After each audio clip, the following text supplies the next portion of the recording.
Hello बच्चों, let's read the question. The question says that the ratio of velocities of light rays of wavelength 4000 angstrom and 8000 angstrom in vacuum is 1:1, 1:2, 2:1 and 1:3. तो देखो बच्चों, सबसे पहले की concept है हमारे पास, that is EM waves, speed of light, vacuum, frequency and wavelength. ठीक है बच्चों, तो अब देखो बच्चों, हम देखते हैं सबसे पहले ईएम वेव्स होती क्या है। Created by varying electric field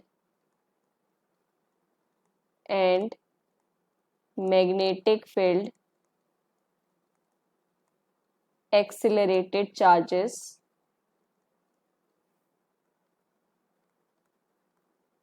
produces EM waves। ठीक है बच्चों, composed of energy as well as momentum that gets transferred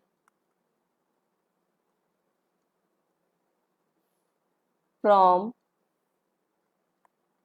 one place to another। ठीक है बच्चों, ट्रांसवर्स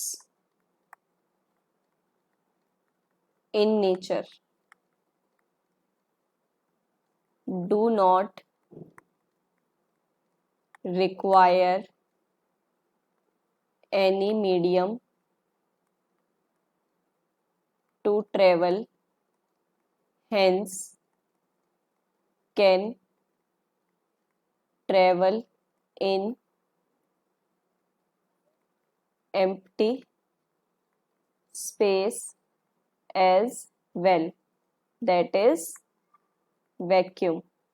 है ना बच्चों। अब देखो बच्चों, अगर हम इसे ड्रॉ करें तो ये कुछ इस तरीके से ड्रॉ होती है। ये हमारे पास एक्सेस है, एक्स एक्सेस का यूनिट वेक्टर आई कैप, वाई का जे कैप एंड देन जेड का के कैप, और हम ये वेव ले रहे हैं जो कि आपकी एक्स एक्सेस में ट्रेवल कर रही है।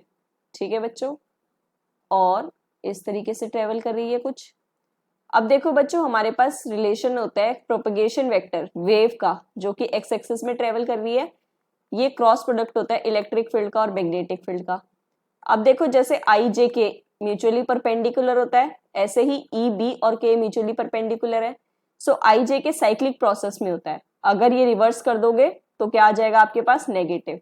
अगर हम ये आई कैप में ले रहे हैं तो ये मस्ट भी जे क्रॉस के होना चाहिए, अदरवाइज के क्रॉस जे करोगे तो वो आएगा आपके पास माइनस आई कैप, तो वो नहीं होगा, राइट। सो इसका मतलब आपकी इलेक्ट्रिक फील्ड कुछ इस डायरेक्शन में आएंगी एंड देन मैग्नेटिक फील्ड आपकी जेड के पैरेलल में आएंगी कुछ इस डायरेक्शन में। This is magnetic field, this is electric field. और जब ये इधर चली जाएंगी, ये क्या होगा हमारे पास, ट्रफ, तो ये आपकी इलेक्ट्रिक फील्ड हो गई and this is magnetic field. ठीक है बच्चों, सो ये है हमारे पास। अब देखो वैक्यूम क्या होता है, contains no particles at all. ठीक है बच्चों, अब देखो नॉर्मली क्या होता है आपके पास, हम कभी भी देखो, कभी भी रूम खाली है तो वहां पर अगर आपकी धूप की किरणें आ रही है तो आपको दिखते हैं ना वो व्हाइट पार्टिकल्स, छोटे छोटे व्हाइट व्हाइट घूम रहे होते हैं, तो वो हमारे नेचुरली प्रेजेंट है हर जगह। ठीक है, और जो वैक्यूम है ये क्या करा जाता है, क्रिएटेड प्रैक्टिकली, कि वहां पर आप इस तरीके से क्रिएट करो कि वहां पे एक भी पार्टिकल प्रेजेंट ना हो, वो जो छोटे छोटे हमें दिखते हैं वो बिल्कुल भी ना हो, तो वो वैक्यूम क्रिएट किया जाता है। और उसमें कितना ट्रेवल करती है, EM wave travels in vacuum with constant that is speed of light. ठीक है बच्चों, और वो कितनी होती है हमारे पास, दैट इज 3 × 10⁸ मीटर पर सेकेंड, जिसे हम सी से डिनोट करते हैं। ओके बच्चों, सो अब ये क्या होगी, वेवलेंथ कुछ भी हो, ईएम वेव्स में देखो हमारी डिफरेंट डिफरेंट वेवलेंथ्स होती है ना, different wavelengths of different waves, right? So कुछ भी हो, 4000 हो एंगस्ट्रॉन टू 8000 एंगस्ट्रॉन, कुछ भी हो, लेकिन हमारे पास c क्या है, ये फिक्स है, इसी स्पीड से ट्रेवल करेगी, हेंस जो वेलोसिटी होगी हमारे पास 4000 एंगस्ट्रॉन की और जो 8000 एंगस्ट्रॉन की होगी, वो क्या होगी हमारे पास, रेशियो क्या रहेगा इसका, दैट इज 1:1, क्योंकि ये इक्वल हो गई, right? So that is the final answer and that matches A option. Hope you understand it well. Best of luck. Thank you.